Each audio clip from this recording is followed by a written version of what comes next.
Railway board ने 29 नई rail लाइनों के अलाइनमेंट का रास्ता किया साफ। मधुबनी कमतौल वाया बेनीपट्टी पुपरी रेल खंड को भी हरी झंडी मिलने की खबर। रेलवे बोर्ड ने बिहार की रेल परियोजनाओं को रफ्तार देते हुए मधुबनी कमतौल वाया बेनीपट्टी पुपरी के बीच नई रेल लाइन के निर्माण को अंतिम स्वीकृति प्रदान कर दी है। इस बाबत सोशल मीडिया में बिहार सरकार के कई बड़े मंत्री व विधायक सांसदों ने पोस्ट कर इसकी जानकारी दी है।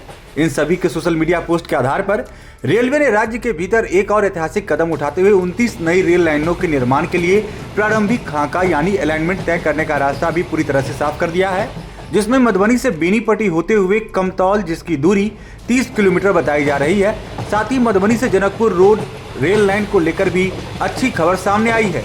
इस खबर के आते ही सालों से उपेक्षा का दंश झेल रहे मधुबनी, बेनीपट्टी, बिस्फी और पुपरी के लोगों की उम्मीदों को पंख मिला है। इस दिशा में पहल तेज होती है तो रेल यात्रियों का सफर न सिर्फ सुगम होगा बल्कि मालगाड़ियों के परिचालन में भी भारी तेजी आएगी। बेनीपट्टी को रेल कनेक्टिविटी की मांग बहुत पुरानी रही है, जो कि अब बेनीपट्टी की राजनीति में अहम चुनावी मुद्दा बना रहता था। विधायक विनोद नारायण झा हो या विधान परिषद सदस्य घनश्याम ठाकुर या मधुबनी के सांसद अशोक कुमार यादव, सभी जनप्रतिनिधियों पर इसका दबाव रहा है।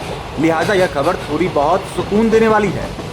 जानकारी के लिए बता दें कि मिथिला क्षेत्र में रेलवे नेटवर्क के विस्तार की यह योजना सर्वप्रथम वर्ष 1974 में तत्कालीन रेल मंत्री ललित नारायण मिश्र के द्वारा प्रस्तावित की गई थी। इसके बाद तत्कालीन रेल मंत्री रामविलास पासवान व लालू प्रसाद यादव ने भी इस दिशा में पहल की।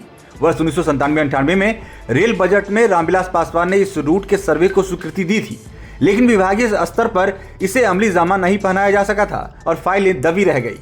झंझारपुर और जयनगर जैसे पड़ोसी क्षेत्रों में रेल विस्तार होता गया, लेकिन अधिक आबादी होने के बावजूद भी बेनीपट्टी अनुमंडल रेल सुविधाओं से वंचित ही रहा।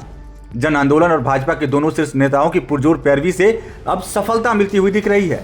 इस ऐतिहासिक मोड़ तक पहुंचने में जहां एक तरफ जन आंदोलन की ताकत भी थी, वहीं दूसरी तरफ क्षेत्र के दोनों प्रमुख जनप्रतिनिधियों ने अलग अलग समय पर इस मांग को सरकार के शीर्ष तक पहुंचाया। पूर्व मंत्री और बेनीपट्टी के वर्तमान विधायक विनोद नारायण झा ने वर्ष 2022 में बिहार विधानसभा में गैर सरकारी संकल्प के माध्यम से बेनीपट्टी को रेल मार्ग से जोड़ने की पुरजोर मांग उठाई थी।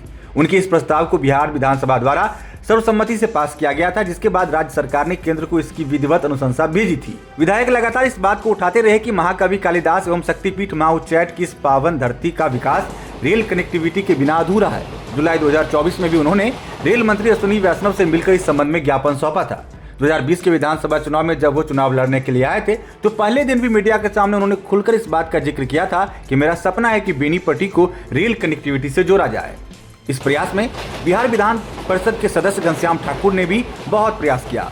वर्ष 2025 में नई दिल्ली में केंद्रीय मंत्री अश्विनी वैष्णव से मुलाकात की थी। उन्होंने रेल मंत्री को ज्ञापन सौंपकर इस परियोजना को प्राथमिकताओं में रखने की मांग की थी। इसके अलावा उन्होंने सदन में भी आवाज उठाया था और इस पर जवाब भी सामने आया था, जिससे लोगों को उम्मीदें थी।